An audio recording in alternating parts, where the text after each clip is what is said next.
Ndugu zanguni katika iman, katika dakika chache hizi fanatadhakkaru ma yuthbitu imanu fi qulubina, tukumbuke yale yanayozidisha imani katika nyoyo zetu. Lianna al-iman yazidu wa yanqus, kila siku katika maisha ya muumini wa Kiislamu imani huongezeka na imani hupungua. Al-imanu yazidu bil a'mali salihat wa yanqusu bil ma'asi wadh dhunub. Assalamu alaykum wa rahmatullahi wa barakatuh.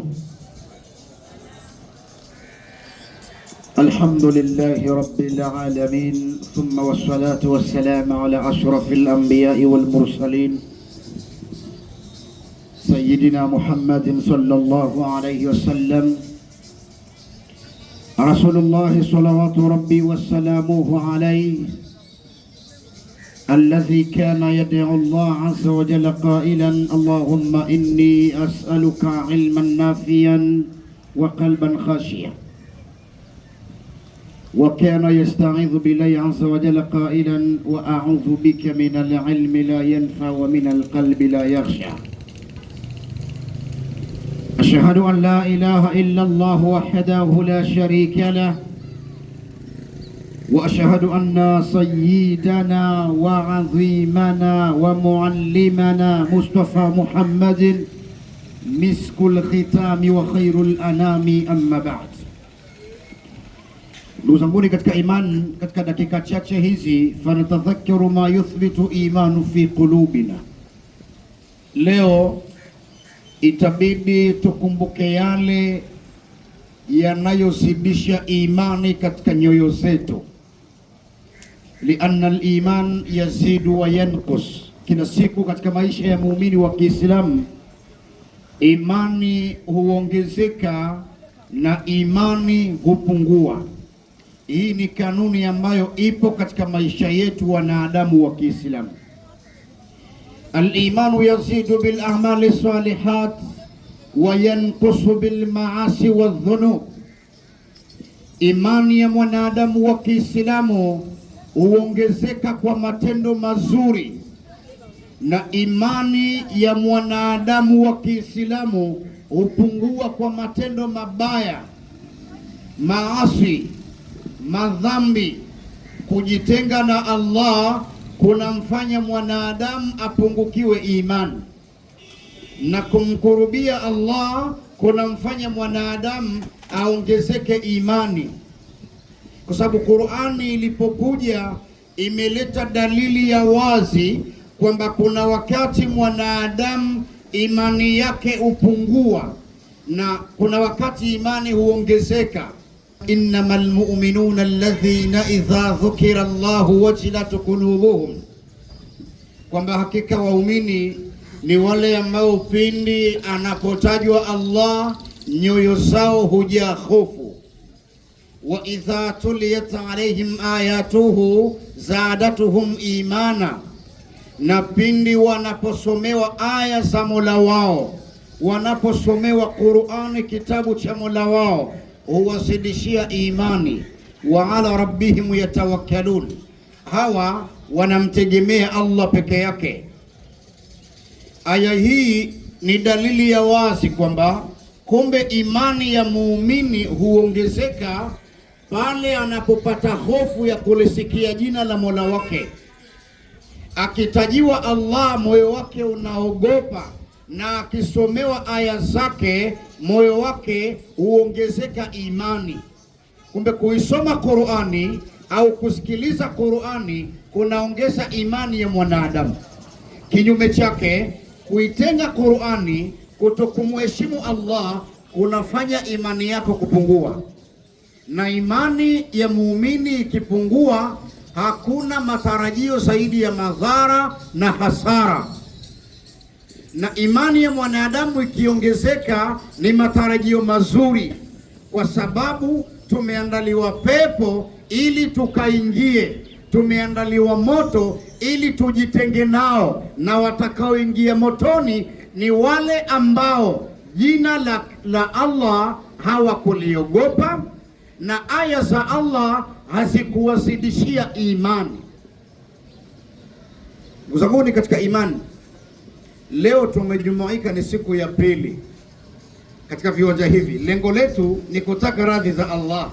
Ndio maana tunatoleana mawaidha hivi, ili kila mmoja akiondoka duniani akaenda kaburini, akikutana na maswali na siku ya ufufuo, atakapoulizwa alam yaatikum nadhir, hivi nyinyi wahonyaji hawakukufikieni, usije ukapindisha ulimi, kwa sababu jibu liko wazi.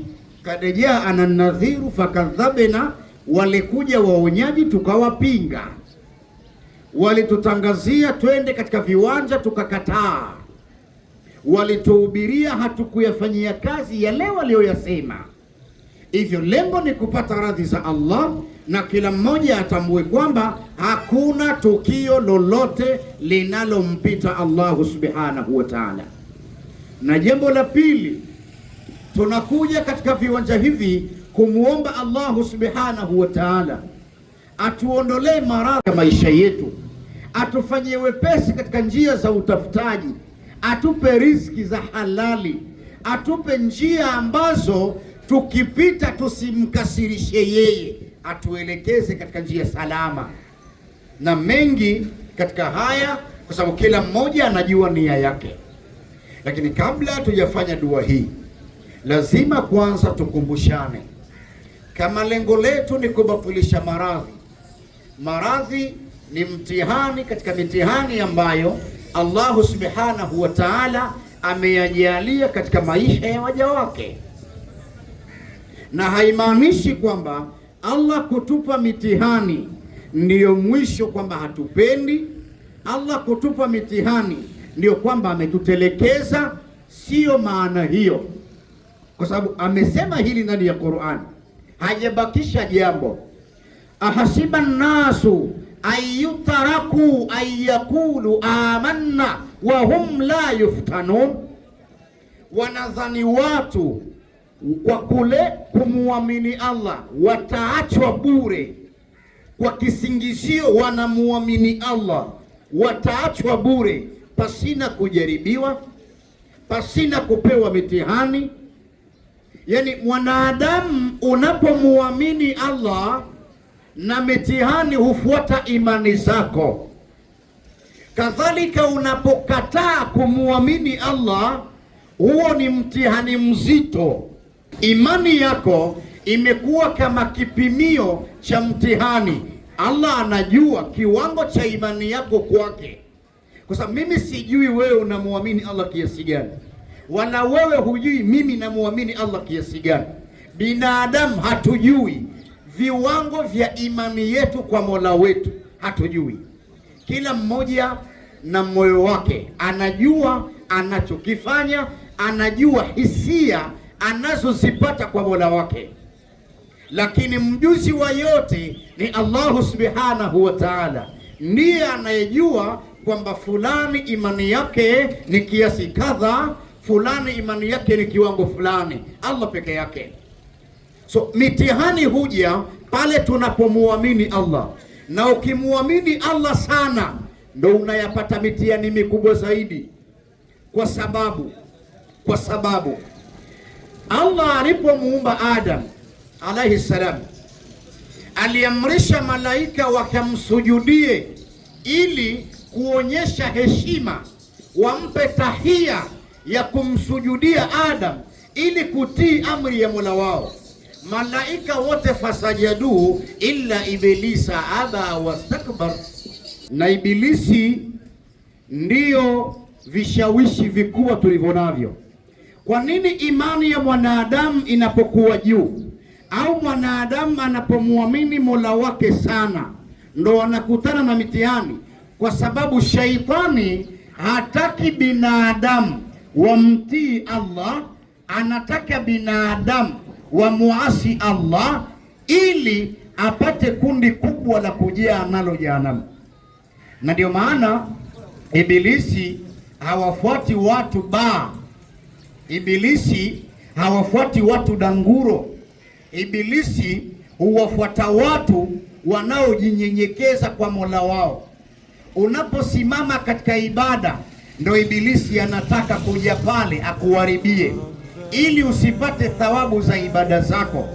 Lakini unapomuasi Mola wako na ukaenda kwenye majumba ya maasi, Ibilisi hana haja na wewe, kwa sababu ameshakupotosha. Utakapoamua kurudi, lazima akufuate tena, akurudishe ulikotoka. Tunaishi katika mitihani. Kinachotusaidia ni ibada, kule kumuomba Allah atukinge na shaitani. Na tunapoacha kufanya ibada, ndo tunazidi kupotea. Tunayapata maradhi kama sehemu ya mitihani, lakini haimaanishi kwamba ukipata maradhi wewe ndo umsahau Mola wako. Hiyo sio maana yake.